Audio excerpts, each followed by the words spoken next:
నిరుద్యోగులకు ప్రభుత్వం good news చెప్తోంది. ప్రతి గవర్నమెంట్ హై స్కూల్‌కు ఓ పీఈటీని నియమించాలని సీఎం ఆదేశాలతో ప్రతిపాదనలు రెడీ చేసిన విద్యాశాఖ కొత్తగా 1803 ఫిజికల్ ఎడ్యుకేషన్ టీచర్ పోస్టులు అవసరమని తెలంగాణ విద్యాశాఖ ప్రభుత్వానికి ప్రపోజల్ అయితే పెట్టింది. ఇక వచ్చే డీఎస్సీలో పోస్టుల భర్తీకి చర్యలైతే తీసుకుంటామని తెలంగాణ విద్యాశాఖ పేర్కొంది. ఈ వీడియో పూర్తిగా చూసే ముందు సబ్స్క్రైబ్ చేసుకోకపోతే వెంటనే సబ్స్క్రైబ్ చేసుకోండి.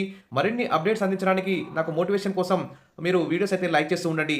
ఇక తెలంగాణ రాష్ట్రంలో సర్కారు బడుల్లో చదివే స్టూడెంట్లకు విద్యార్థులకు స్పోర్ట్స్‌లో గేమ్స్‌లో శిక్షణ ఇవ్వాలని రాష్ట్ర ప్రభుత్వం నిర్ణయించింది.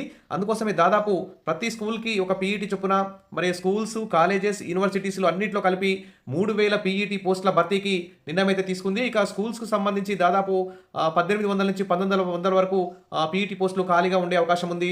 త్వరలో వచ్చే డీఎస్సీలో ఈ పీఈటీ పోస్టుల భర్తీకి తెలంగాణ ప్రభుత్వం ఖచ్చితంగా సన్నాహాలు అయితే చేస్తుంది. నేడో రేపో ఆర్థిక శాఖకు ఫైల్ అయితే పోతుంది. టీజీపీఎస్సీ ద్వారా ఈ పీఈటీ పోస్టులను భర్తీ చేయాలని అక్టోబర్ 3వ వారంలో నిర్వహించే తెలంగాణ క్యాబినెట్ మీటింగ్లో ఈ పీఈటీ పోస్టులపై కీలక ప్రకటన కూడా వెలువడే అవకాశం ఉంది.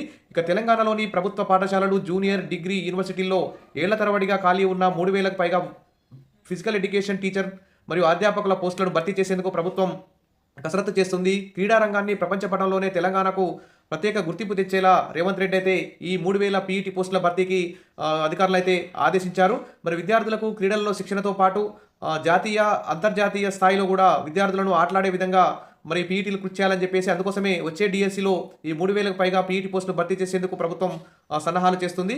ఇక అప్డేట్ రాగానే అందిస్తాను. తప్పకుండా సబ్స్క్రైబ్ చేసుకోండి. మీ ప్రిపరేషన్ అయితే కొనసాగించండి. వీడియోస్ లైక్ చేస్తూ ఉండండి. మీ ఫ్రెండ్స్కు షేర్ చేయండి. Thank you.